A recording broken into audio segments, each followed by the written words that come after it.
Musahabat as-salihin, to be in the company of those who are good, to choose good friends, to have good company. Good company is that which when you are going astray, they can remind you, my sister, you are not reading your salah.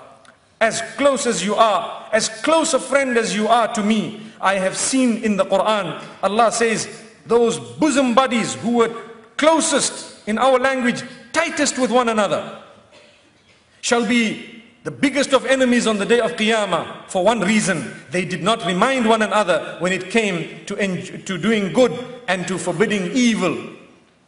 They did not remind one another, they just let it pass. So they will be enemies. Why didn't you tell me? You knew it, you saw it, you saw me going astray, you saw what I did, you didn't remind me. Today, you remind someone, brother, you know what?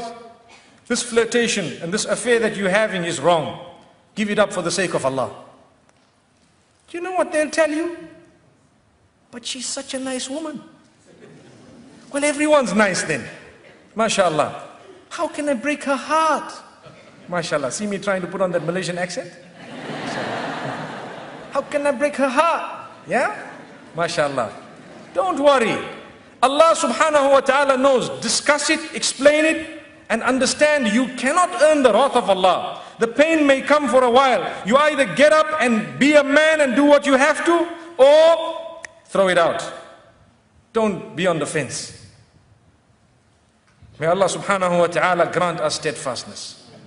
May Allah subhanahu wa ta'ala open our doors. My beloved brothers and sisters, sins that we engage in, that we do not give up, that is what keeps us away from steadfastness. It makes us lose the flavor of our salah. It makes us lose the essence of our iman. It makes us lose the straight path. And it makes us engage in other sins and consider them nothing serious if we've engaged in them. So this is why it's important to have good company, good friends.